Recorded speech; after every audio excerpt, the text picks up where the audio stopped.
a cool 26 degrees here in Abuja, the Federal Capital Territory. Good morning and welcome to Sunrise Daily, your daily dose of sunshine. I'm Maokbe Ogun Yusuf.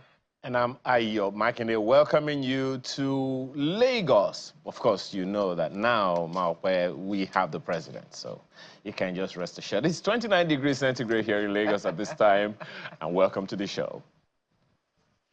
We can ask you to keep the president.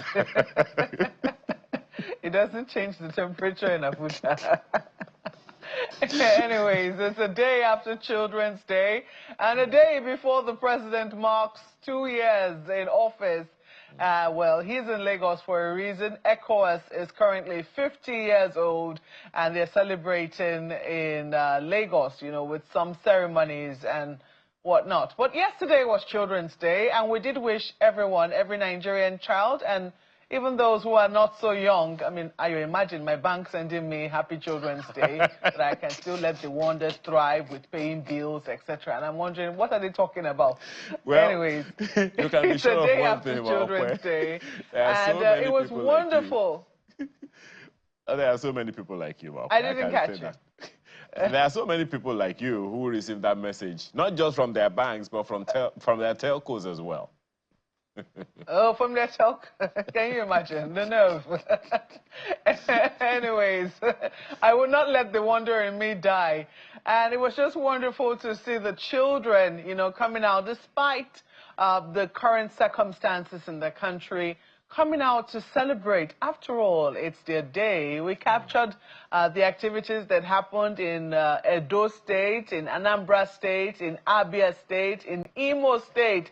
How did you celebrate in your own state? Do you know what went down in the state where you belong to? I mean, Ayo, when last did you see this? Children so happy, so cheerful, knowing that the day is all about them and, you know, celebrating in the different ways that they know they can. In Edo State, we saw a football match. In Anambra State, the colorful parade of children, the march past was really a sight to behold. And I remember what it used to be like for the kids who would go and do a march past for the governor on the day that is called Children's Day in their very smart uniforms. What a day it was. For the states that did not do anything for the children, well, there is still the weekend. You can always say, well, you're moving your own celebration to the weekend, and it will still be appropriate. So let us not forget the children of Nigeria. We talk about the challenges that confront them every day, confront Nigerians in general, but there are challenges that are specific to children. And this year, part of the focus was on bullying that children now go through, you know, in different spheres. We're now hearing, you know, these things trickling down to as little as primary school, bullying starting in primary school. This used to be something that people only thought about in secondary school, but it will seem that, you know, that is now a feature that is also even entering the primary school system. If you were to extend it, when you think about the fact that, you know, when you think about the generality of the challenges that children face, you might also argue, one would also argue that maybe Nigeria too has, you know, contributed to bullying these children, because how can we say that so many children are out of school? How can we say that so many of our children are stunted? So many of them die before, you know, before they are even a certain age. So many of them face malnutrition. These are some of the dangers that our children face. And these are the challenges that have come to light. The president has issued a statement. The First Lady, who also held a celebration here for children in Abuja, has also issued a statement. But I think it's extremely important that we keep the challenges in mind, the challenges that we seek to highlight on these days or in the day that we celebrate the children, to know that we have the rest of the year to work towards a better future for our children, knowing that they are the ones that will continue to carry the torch when we're no longer here. Ayo. You know, Maokwe, we celebrated children. By the way, let me quickly point out to the viewer, we are paying attention to the children this morning for good reason. It will seem like we're not looking, we didn't look at the skyline this morning. Well, the children Ara skyline, and you can see the plethora of faces, happy children, you know, in Edo and in Anambra. And of course, I can also tell you that you will see some pictures from Imo and Abia states as well, eventually, if you stick to Channels Television. But you know, Malquet, it's one of the things that we don't know is that sometimes this bullying that you just talked about actually starts from the home. I have said it here before. Once when, you know, my little child asked me, told me, Daddy, if you know what I'm going through. I'm like, what are you going through? Are you paying your school fees? Are you paying house rent or something?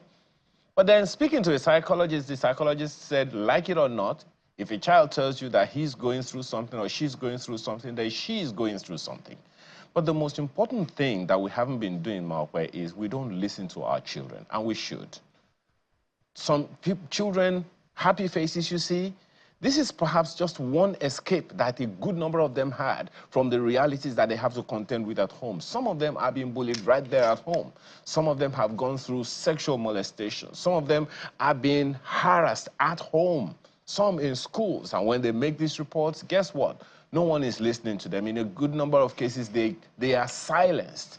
And what happens? Years down the line, denial, uncertainty, loss of confidence, and so many other things. And we wonder, how come these children today are talking about mental health, doing the little they can to protect their own mental health? We have celebrated children, but we celebrate Children's Day for a reason. These are some of the reasons, but you'll find out more in this special report that we put together. Nigeria has over 110 million children under the age of 18, according to the United Nations Department of Economic and Social Affairs. This is why the world considers Nigeria a country of the young. However, these future generations are confronted by several challenges, including acute malnutrition, food insecurity, lack of access to education, child labor, amongst others. According to the UNICEF 2024 situation analysis of children and adolescents in Nigeria, for every 1,000 live births, 41 babies don't survive. 40% of children under age 5 are stunted. 47% of children live in poor-income households. 67% experience multidimensional poverty. 2.1 million children have never been vaccinated, which is the highest globally. The report adds that 10.2 million children of primary school age and 8.1 million of secondary school age are out of school, while 90% of children under the age of 5 have experienced some form of violence, illustrating the critical need for reinforced child protection measures. Lack of parental care, because if there's no parent, I don't think it can't work. The joy, the happiness will not be there, and lack of upkeeping. If they can't raise up to their needs, it won't work. The Child Rights Act provides an opportunity to address most of these challenges. Though all states of the Federation domesticated the law, implementation remains fragmented. The adults who are supposed to provide protection, who are supposed to protect these children, they are the ones you see harassing these children, abusing these children. And so I think the mindset of the adult has to be changed. Everybody is involved, because one way or another it's going to affect us indirectly or not when we don't put the right policies and structures in place in order for our children to be protected. Government at various levels continue to express commitment to addressing these challenges. His Excellency Governor Maimala Buni believes that with the Yobe State government pursuing appropriate policies, implementing people-oriented programs and transformative projects, the dreams of our children will become true, and that Yobe State and Nigeria will be the better for it. As the Director General of the National Orientation Agency, I established the Department of Abuse Rights and Narcotics, vested with the notable functions such as prevention of various forms of abuse, especially child abuse, support children programs that foster education, health, growth, and resilience. The theme for this year's Children's Day celebration is Little Footsteps, Big Future. These big futures heavily depend on the relevant authorities to take action to protect them. Sarah Chimugu, Channels Television News. Well, so many issues that have been discussed there, and of course, it's a good reason to believe that some of the issues raised, they didn't just start today. And of course, how come we are where we are? What can we do to do better? We'll look this morning at the state of Nigeria's economy, particularly as the president, this administration clocks 2 years tomorrow. Now, only recently we witnessed a hot debate on this between Dr. Akume Adesina, the president of the AFDB, and one of the president's top aides, Mr. Bayo Ononuga, who believes the president has done well. Now, whether or not the president has done well is part of what we are hearing this morning with insight on where we are, some of the policies that government has put out, and some of the strategies taken so far to provide a compass as to what direction we should be headed. Please welcome with me this morning, with us in the studio, Mr. Roman Sagale, who is head consultant and CEO Intelserve Incorporated. He is a business and economic intelligence analyst. Thank you for joining us this morning. Thank you for inviting me. Beside the age of Nigeria, this administration is 2 years old. First of all, you recall that back and forth between Dr. Adesina and Mr. Ononuga. There have been some arguments.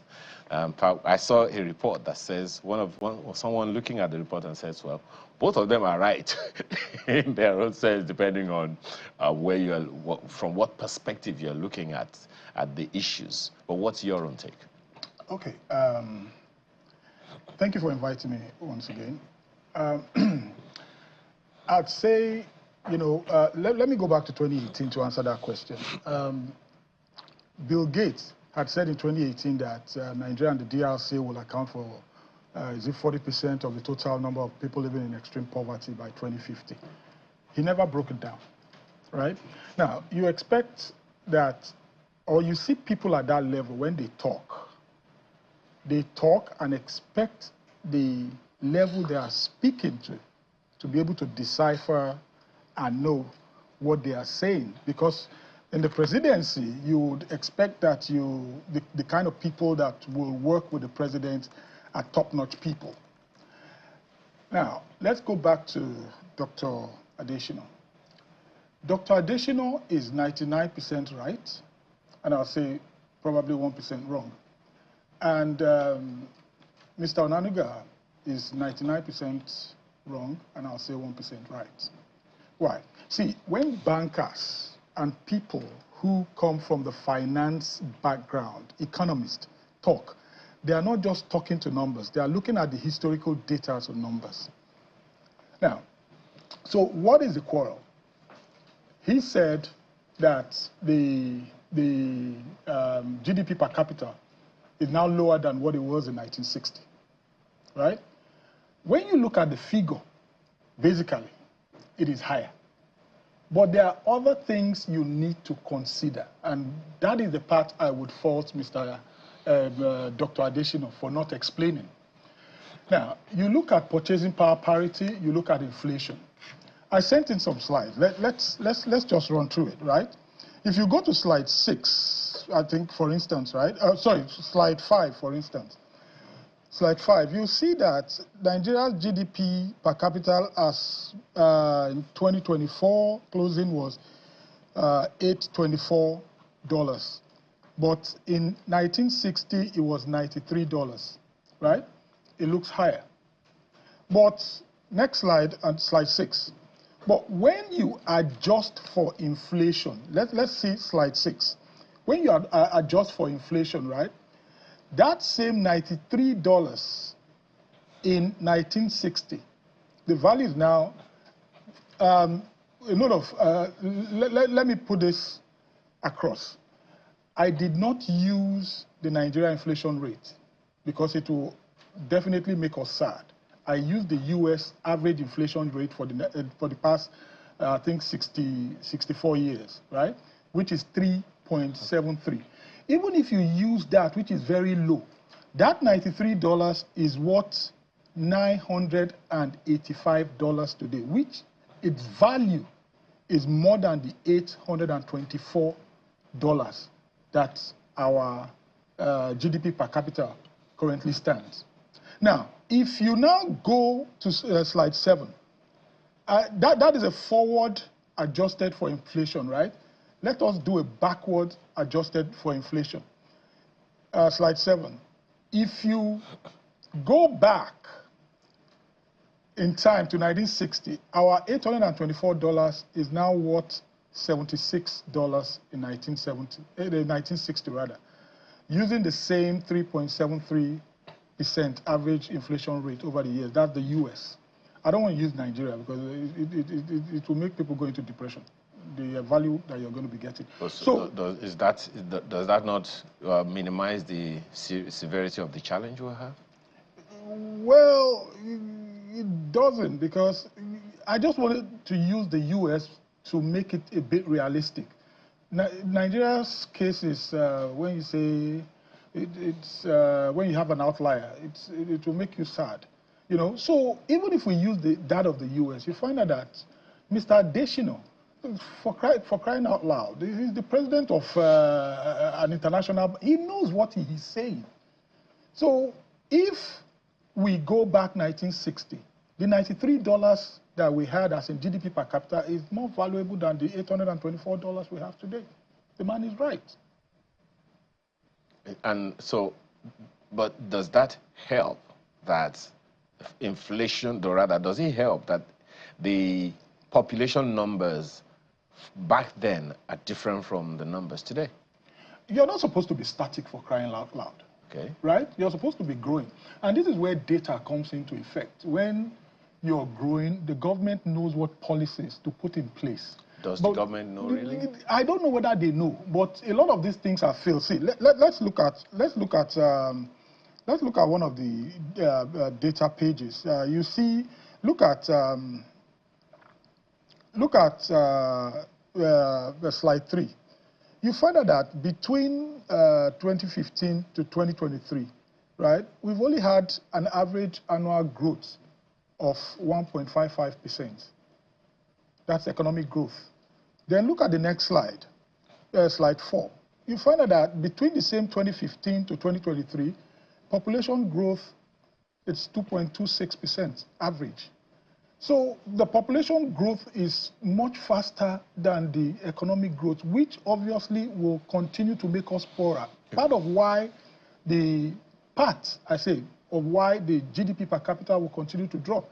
Now, let me make an example. China, right? China enacted the one-child policy because they wanted economic growth to grow faster than population growth. And that was the only, one of the reasons that they were able to lift 800 million people out of extreme poverty. So back to your question. Data are for policymakers. You know where you are, where you're coming from, where you are, and where you're going to. But the major challenge we have, are they ready to make hardline decisions based on this so that we can have some stability?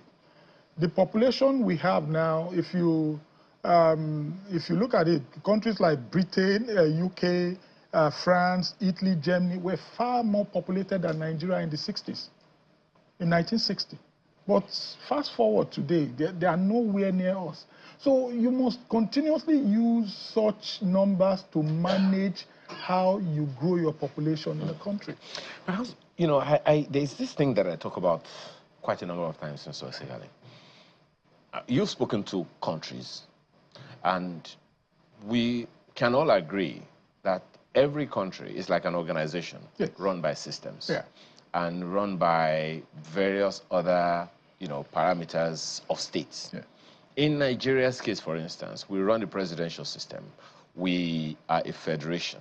We have federating units, 36 of them, plus the capital, the federal capital territory, we have 774 local government areas.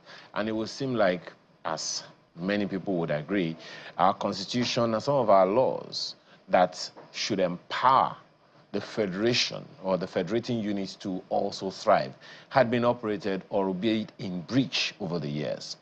Now, it raises the question for me.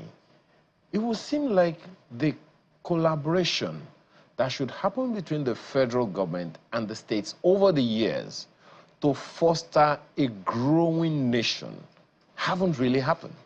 The reason I say that is, when we look at the federations, the federal government's budget is 50 something trillion. 49. No, it grew to 50 something trillion. Yeah. Now, if we put all of the budgets of the states together, I dare say it's more than that, right? Now, so it would seem like the states tend to be spending a lot more money than the federal government. But no one seems to be asking the questions how the contributions of the states ought to be adding, or how the efforts of the federal government ought to be adding value to the efforts of the state government so that Nigeria can develop. Because how can Nigeria develop if all of the states are not cooperating with each other and the federal government to grow the nation? Okay, so this is my take on that, right? Where does the state revenue come from? It still comes from the federal. Not really, not all of them. Yeah, I understand. Yeah. Majority of it still comes from the federal, well, except for some certain states that have been able to grow their IGR to a certain level whereby I know that it's only about 3 states in Nigeria that can survive without federal allocation. So it still boils down to that economic model. I apologize. Yes. You speak to that economic model. Perhaps that one of the challenges with the economic model and the structure of the country is that the federal government seems to control some of the facilities or resources that should be under the control of the states. For instance, Correct. There's this confusion in my head. Yes. How can the governor of a state be the one in charge of the land? Yes. And whatever it is under the land belongs to the federal government. Yes. So the collaboration has to happen. Yes, the collaboration has to happen. But you see, what you're saying is to divulge power from the center. And I don't think they want to do that. Who are they? The people at the center now. If they divert the power from the center, would all that money go to the center? It will not go to the center. So it's for me, I think it's about putting national interest above personal interest. You understand? And for some reason, I think the state governors need to collaborate more with themselves to be able to divulge the power from the center, to be able to at least wrestle power from the center. That's what I think.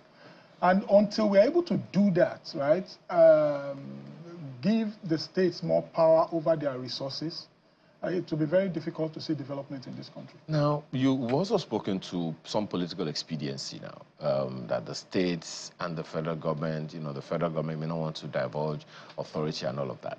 What if the states themselves collaborate regionally?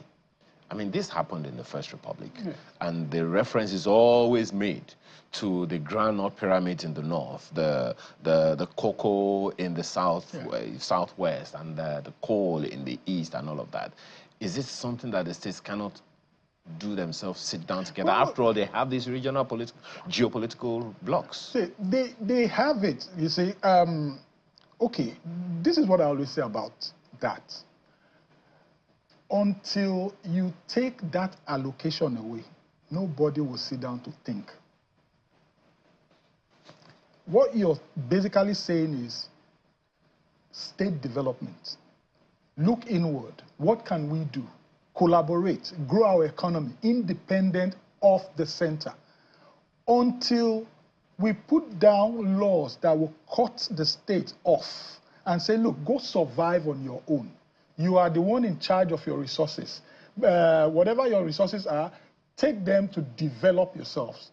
Until we do that, we're not going to move forward.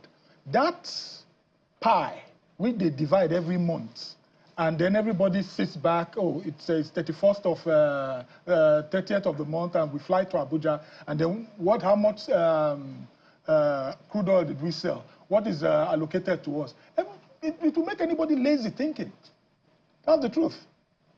There is no state that cannot survive on its own. If you look at the land mass of Nigeria, if you look at the mineral resources that are scattered under the ground in Nigeria. But the allocation makes thinking lazy for all the governors. Do you think we have a system in place, or can evolve a system that will compel productivity? You have traveled to different parts of the country, and have had reason to fly via chopper, via aircraft, and I see land, Mr. Osegale. I see green land. We take skylines all over Nigeria. We've taken in the north, and the south, and the east, and the west. We see fertile, arable land. And in the First Republic, I'm sorry, I always go back there. I'm a student of history. I went to primary school. Yeah. And I know that the old Naira note, the 50 Naira note, had the groundnut pyramid and all these things. So it's not like something that's some kind of rocket science. It's all there. So when I hear something like ungoverned spaces, I can't understand it. So help me. Is there a system that should be evolved that will compel productivity? Is there a way to put the feet of elected governors and appointed officials of state all over the nation to the fire to ensure that they are productive and that their productivity affects the lives of their people positively? Otherwise, they lose their jobs. You're still asking the same question in a different way. Cut off the monthly allocation and they will learn to think. Let's go back history. When Obasanjo withheld Lagos State allocation, what did the present president do?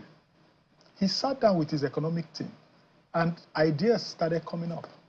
That was when they put a lot of policies and systems in place to be able to raise the IGR and then also bring in investors into Lagos.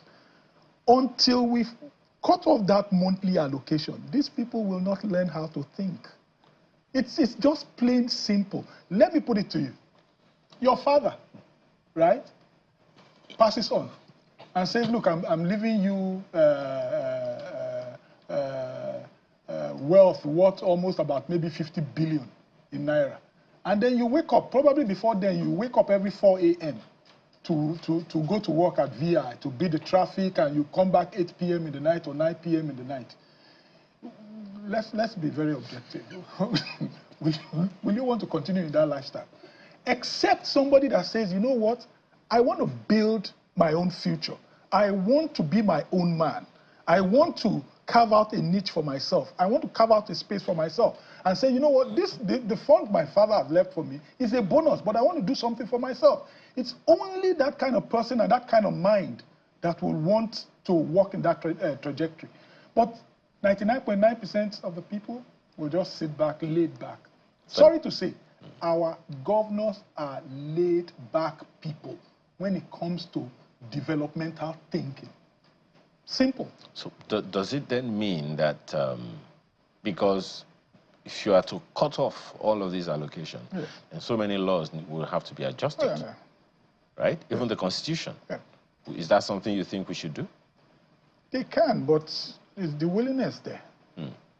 Is the willingness there? That's the issue. Well, there are more questions for you, I assure you, both here and in Abuja. Marco will take off when we return from this break. Please stay well.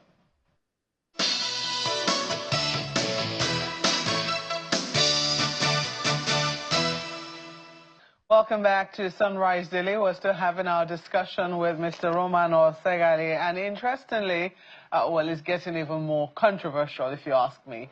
Mr. Osegale, let me quickly take you up on the debate. I cannot help but circle back to that debate, which you seem to have weighed in favor of Dr. Akinwumi addition, or saying that usually economists look at historical data. They tend to look at a holistic picture, more like a bird's eye view, looking at perhaps quality of life over the years. And some people say largely, perhaps that's what Dr. Akinwumi was speaking to. But then how do we then contextualize the figures? Yes, we know that purchasing power parity is a lot lower. However, there are those who say that it doesn't take into cognizance technological developments, developments in health, for instance, and things of the sort. For instance, the number of telephone lines that we also have, how many we had in 1960 compared with how many we have today, access to information, education, all those kinds of things. How do we account for these developments that are currently taking place in 2025? Okay, thank you, Malkwe. Let me ask you, right? Did you not have education in the 60s? Did you not have healthcare in the 60s? Can you compare the education you had in the 60s, how the schools were funded in the 60s, right? If you go back timeline, we were investing an average of about almost 3 to 4%, about 4% in education as a percentage of GDP, and reached 5% in 1981. At what level are we today? Not GDP, GNP rather. Today, we are at 0.7%, less than 1%. Look at your health. How much was going into health in the 60s and 70s? It was also recorded that UCH then was one of the best hospitals in Africa and in the world. And people from the Middle East used to come here for treatment. Where is UCH today? Where is it ranked, the health department today? So when you're looking at all these indices, they were much more better in the 60s and 70s compared to what they are today. Purchasing power parity today, you want to compare it to what you had in the 60s? I think there were times I saw my dad's pay slip in the early 70s when he passed on and we were cleaning his room and all that stuff. There was a time this man was earning 120 naira. And my mom used to say he would give her 20 naira to go buy foodstuff. And that 20 naira will stock the whole house for about a month. So when you compare it to what you have today, the man obviously knows what he is talking about. Secondly, we have people in government that have not been able to use data, as I said earlier, to formulate policies to make sure that we have a faster economic growth than population growth. All those things are mitigating against us. And we are just sitting down and nobody is saying anything about these issues. So until we are able to sit there and say, look, A, B, C, D needs to be addressed because these are the ways they affect the economic growth of the country, and these are the ways they are reducing per capita income, we will not get anywhere. I see the argument you're making there, you know, with regards to the quality of education and health that was available, particularly from government quarters. What has now since happened is that a lot of that quality has, you know, is no longer existent in many government hospitals. But, you know, in the private sector, for instance, you have a lot of those developments there. So the question is, how do you take that into account? The telephone lines, which I spoke to earlier, access to information, which I spoke to earlier, some of this, yes, government has enabled it by making sure that the sector has been freed up, and those spaces have now been occupied by private players, which did not exist in 1960. How do we take all of that into account?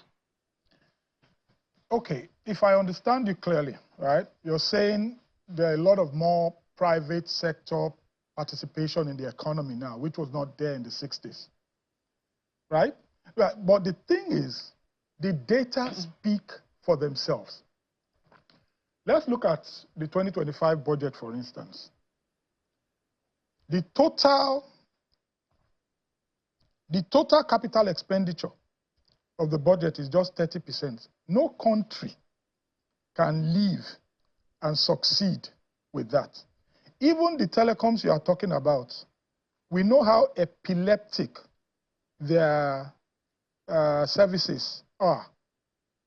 And that's because government has refused to invest in some kind of infrastructure that will also enhance their own infrastructure for development. So when you look back in the 60s, did we not have telephone lines?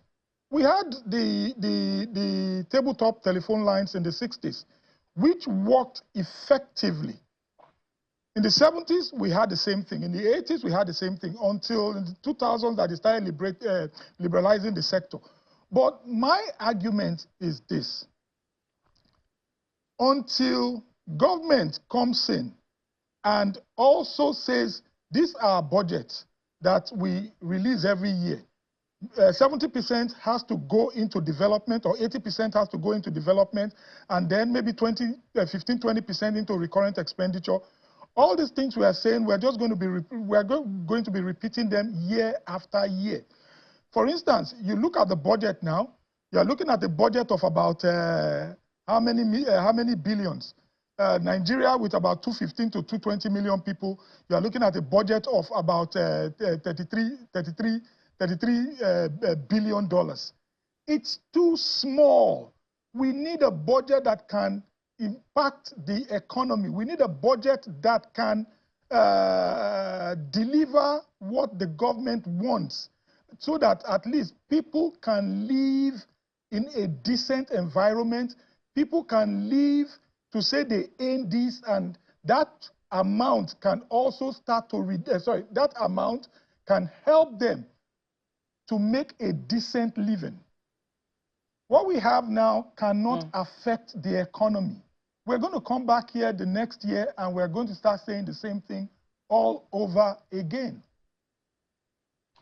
So a lot of this will not be possible without, political intervention, political decisions to be taken. And I guess one of the reasons why Mr.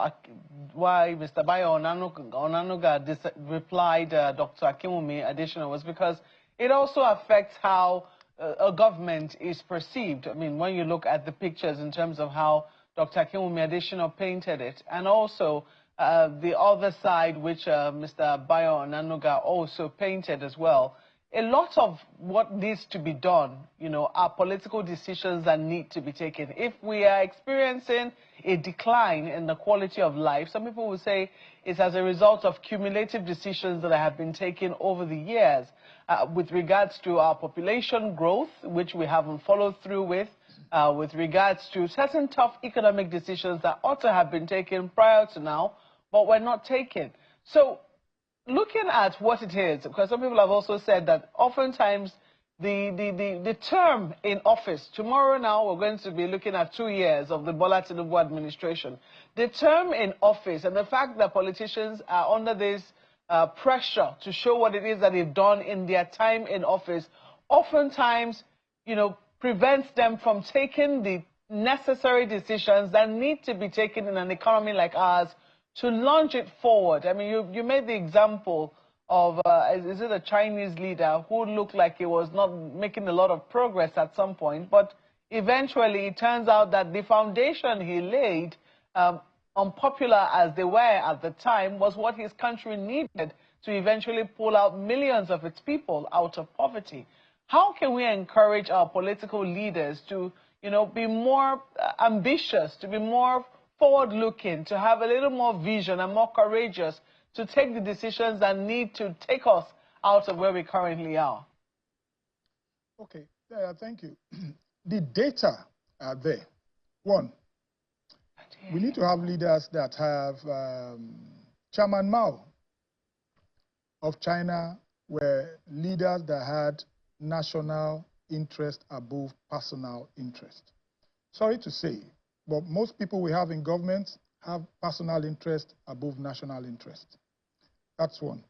Two, we have data that can guide policy makers, but are they looking at it? Are they willing to take these hardline decisions? Those are the pertinent questions we need to ask. I'll read out something to you, which let's look at the 2025 budget, right? When you look at capital expenditure, for instance, right, it's just about 30% of the budget. And as I said earlier to Mr. Makinde, there is no country that can survive with that. It's not possible. Then, but I would also want to say this, right? The president is trying his best. And we must look at where the problem also started from. Mr. Makinde asked earlier that how can we make the governors more productive? I would have thought that this administration, and with the president's background in finance, the easiest way to go about it was to identify the problems and start tackling the problems from where it's originating from. Go to slide 1. You will see that we've had trade deficits, which was not caused by this administration, to be fair on them, right? We've had trade deficits from 2014 to 2023. And I keep saying this, and I said this in 2020, that the tsunami that was coming was going to be devastating. Now, the last time we had accumulated trade deficits like this was in 1981, 82, and 83, which was approximately about 14 billion. And we suffered it for 23 years before the economy started picking up again in 2004. But the thing is this: why are we having this trade deficit? It's because we are just fixated on what? On one commodity that brings in our foreign exchange, crude oil. You said earlier, Mr. Makinde said earlier that, yes, he's a student of history. There were times that we had the granite pyramids in the north, the cocoa in southwest, and oil palms in southeast. Why can't we develop local production? You also said, Maokwe, that the leaders in China took some hardline decisions, right, that are now paying off today. Why can't we look inwards, task ourselves, encourage people? And one thing I always say is this: imagine if we had between 30 to 50 Dangotes, Otedola, Mike Adenuga in this economy. People cannot do it all by themselves. If you go back, I'm a student of the Industrial Revolutions. Government empowered people. If you read the book Dynasties, Europe, for instance, identified what they were importing the most. And what did they do? They went to families that had track records in manufacturing. You're growing cotton. Okay, but we are still importing these fabrics.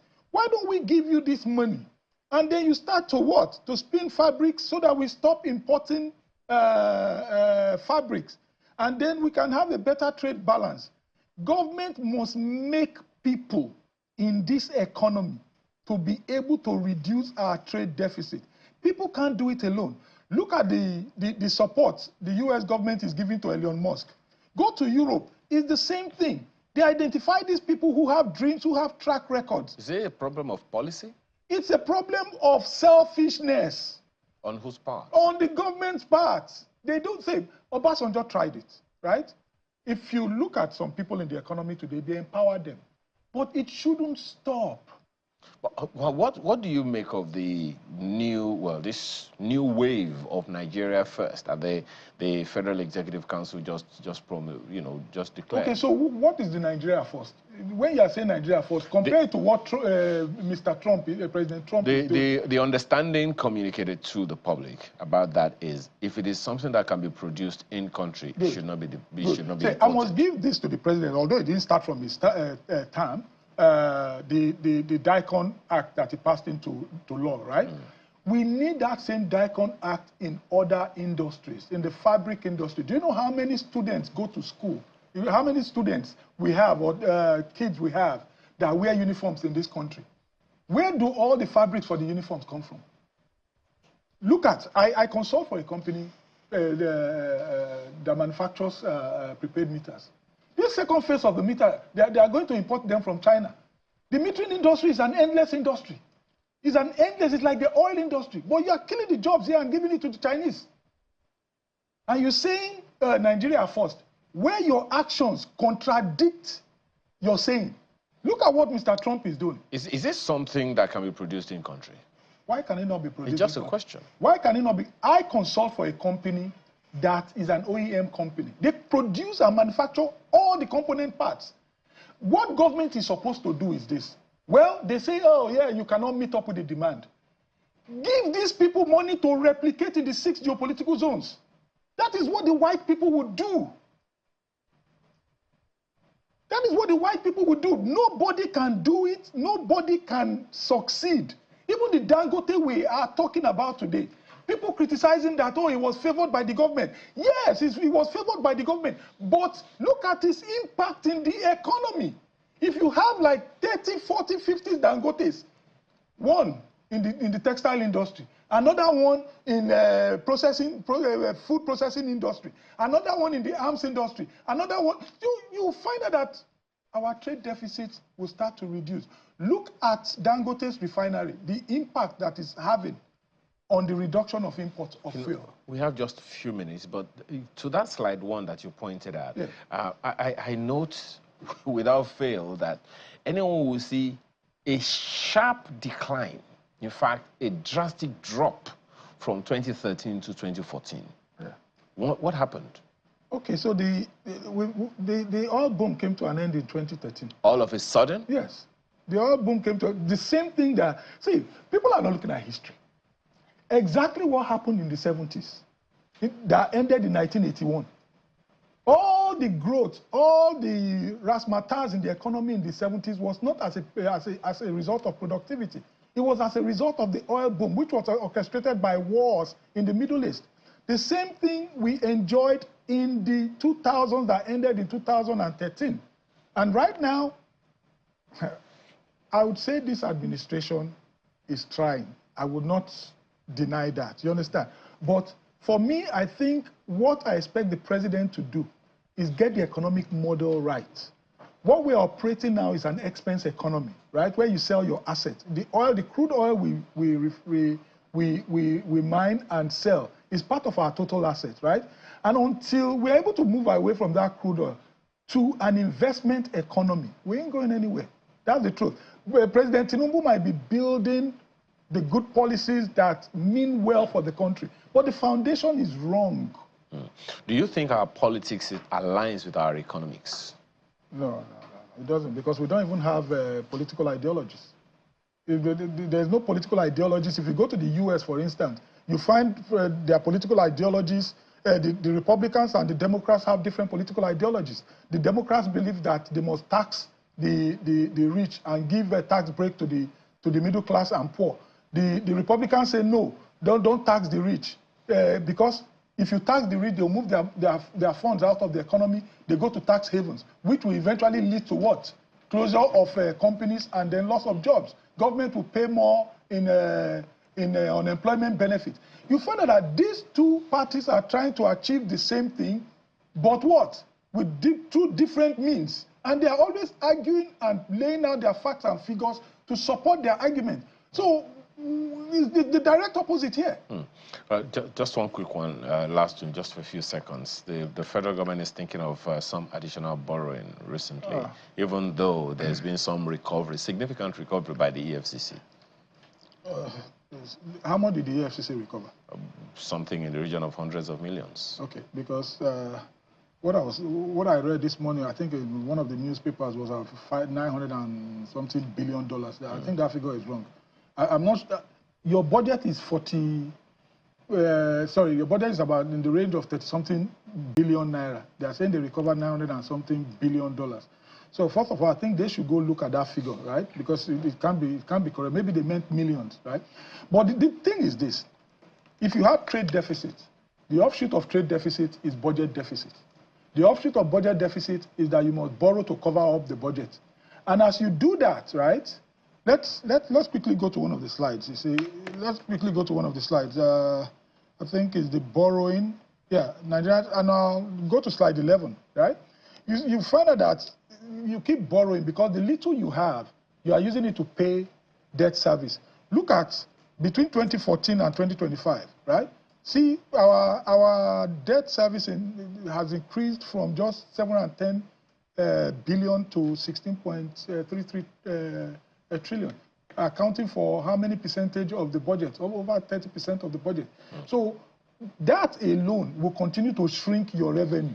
And what happens is next year, you will borrow more.